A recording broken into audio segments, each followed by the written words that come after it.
invite on stage Mr. M Damodaran, everybody, to accept the Free Press Journal's Lifetime Achievement Award. A standing ovation right there means a lot.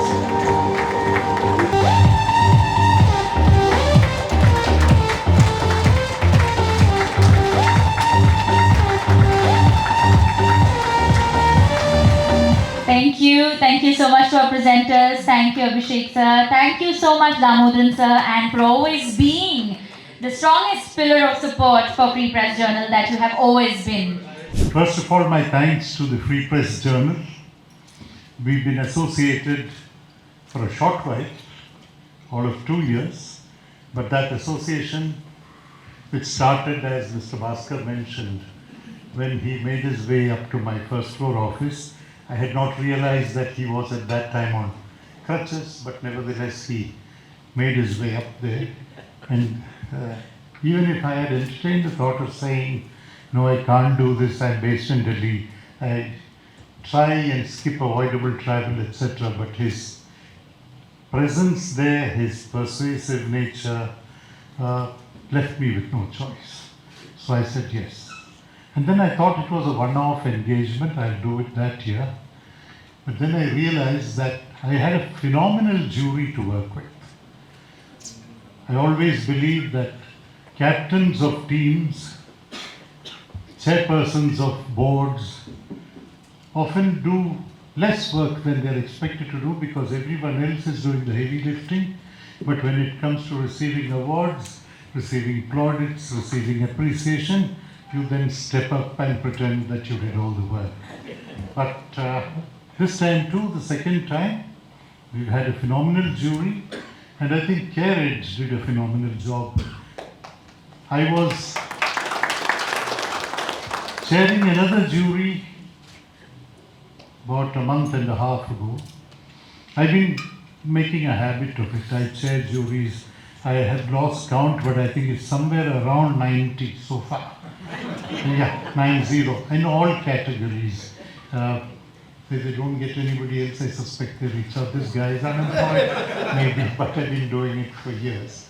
So I did one and a half months ago, and that was a painful experience because the knowledge partner, and I was mentioning to her before we came in here, the knowledge partner did not have answers to some of the simplest questions that any jury would be expected to raise.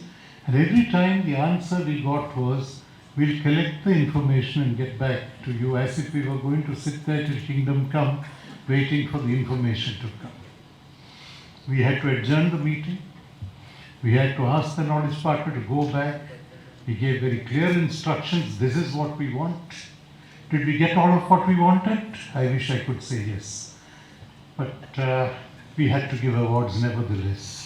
And therefore, some of those awards didn't leave me with a great feeling. I'm told that is a view that the other members of the jury also shared. But we didn't want to meet a third time just for one set of awards. So we said, let's do the best we can, right? This is a completely different exercise.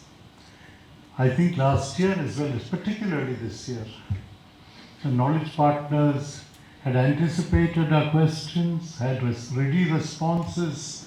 I suspect somewhere in jury members, my colleagues will bear me out, some of our questions were perhaps a little unjustified. We sought information where we knew it wouldn't be forthcoming. And I must say, to the credit of the team, they still came up with that information. Almost as if they knew. Almost as if they knew that this bunch of guys is going to create problems. Let's anticipate everything. It was like playing a chess game. For every question that you had, there had several responses, and you could pick which you wanted. Right? I think it was a great experience. It was great learning for me. I have read a lot of annual reports in my time. I had to do it as part of my work. And yet, the last 2 years' experience has been phenomenal in terms of not what is said in the report, but how it is said, which I think is more critical. Everyone can put out a lot of facts. And one of the problems you grapple with in annual reports, when you look at it from the point of view of the reader, is the complex sentences that exist in the report only in order to increase the complexity, nothing else. Because long ago, a celebrated poet said, language was given to man to conceal his thought. And our annual reports over the years have, proved him right time and time again.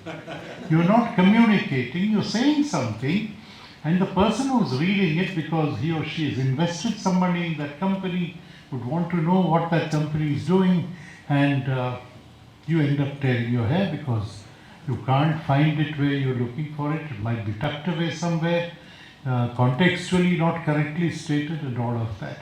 And one of my requests, and I made this, I think Mr. Bhaskar will recall at one of the jury meetings, is we should have an award for annual reports written in simple sentences. Because that is when you communicate. He mentioned one of the improvements that was made as a result of the FPJ exercise, which is that we had made a suggestion to some of the award winners in the first award function that your reports are getting bigger and bigger, and they're not to blame for it. Every regulator and his uncle wants you to have a new chapter, put something more in the report, and then what is critical is lost sight of because it's a very voluminous report. The only guys that benefit from that are those who don't read it and give it to the Raddi fellows. So they make a lot of money because they write every time to the company secretary, I don't want this to be sent to me on the net, I want it in physical form. I may have 2 shares, whatever, but I get that bulky report, unopened, it goes straight away along with old newspapers. So we made a request, can we get the essence? You will miss a lot, but can we get the essence of what the average shareholder needs to know in about 20-25 cases? To the best of my knowledge, 4 companies, big ones at that, have already done this exercise. If that 4 becomes 40 and then 400, I think we'll be serving investor interest very, very well. There's no doubt about it. The second is, the more colorful the reports, color is good, always very good. But the more colorful the reports, I think it's a function of age, I suspect. I tend to get a little skeptical. Is there some distraction that is sitting here, taking my eyes off the ball when I'm supposed to be looking somewhere else? Is that something that I'm looking at? That's another trap that we needed to avoid. But I can tell you this, that as a communication document, which is what it is, all the attributes of communication, of being correct, complete, concise, wherever possible, all of that has been manifested in several of the reports that we have got to see. The job of the knowledge partner is difficult, because I am sure when you are attempting a short list of 3 in every category, you do feel bad for the 4th and the 5th. You think that, but for the grace of God, this fellow would have been that side, that guy would have been. That's a choice to make. Somewhere you need to make that cutoff. But there were good reasons why the shortlist consisted of the companies that were there. You saw the winners that came up here. The other test that we set for ourselves as a jury was, let us give awards to companies where the perception issue is also addressed. Tomorrow, if you give award to a company which in public perception does not measure up, you too get a transferred reputational risk. The risk is residing somewhere else, but it lands up with you because you've given an award. And it'll share something with you. I was a member of the FICCI Healthcare Awards function many, many years ago. Subsequently, I chaired that also for donkey's years. The former Chief Justice of India was chairing that jury. And the then Secretary General of FICCI was very particular that we should have an award which was styled India's best hospital. Now, all of us have been to hospitals much more than we need to, and we know what is wrong with them. There is no hospital that is bathed in milk. You know there is an issue in every hospital, and we were tasked by FICCI to select India's best hospital, and there were two shortlisted by the knowledge partners. So just before we got to that category, I mentioned to the chair, a good former retired Chief Justice, very receptive kind of person. I told him, sir, I need to have a few words with you outside this room. I can't discuss it here. He was very sporting. He came outside to tell me what is bothering you. I said, if we select between these two and give the award to one of the hospitals, tomorrow there will be an ad in the papers, FICCI Healthcare Awards, India's best hospital, jury chaired by so-and-so, former Chief Justice of India. And then you will get phone calls from your friends and relatives saying, kya kar diya aapne? We went to that hospital, we had a problem. Do you want to live with that tomorrow morning and thereafter? He said, this is dangerous. I said, we will go back, put our foot down and say, sorry, we're not giving this award.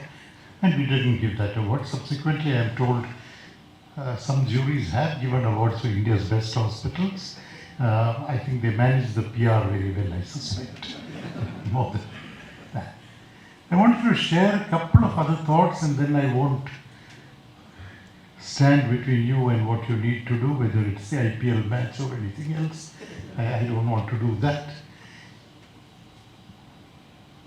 This category of awards, the best annual reports, needs to be publicized much more. I know Free Press Journal is doing a great job, but corporate India must get the message that there are people who read the reports, there is a level of dissatisfaction, there is a requirement to improve this, because those that write reports, and I'm sure many of you do that, you're associated, you're prize winners, put yourselves in the shoes of the person who's reading it. That's the best test. And say whether all that you need to communicate is there. Have you communicated in a manner which the average person understands? And have you avoided burying important information in a wealth of so-called information? I always believe there is data above that information, then knowledge and wisdom. I don't equate data and information. So in the lot of data, the information you're seeking will be buried. And we have to liberate it from there and bring it where people can read it, understand it, absorb it, and work on it. That is, I think, the next challenge that the FPJ will have to address. How do you get people to write the reports that people want to read? And not in a manner in which I am communicating to you, pretending to communicate, but you're not getting what I am saying. We shouldn't have that. In the end, thank you once again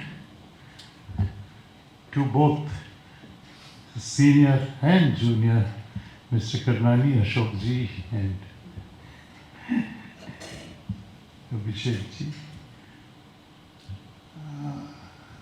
I will have to answer some questions when I get back home.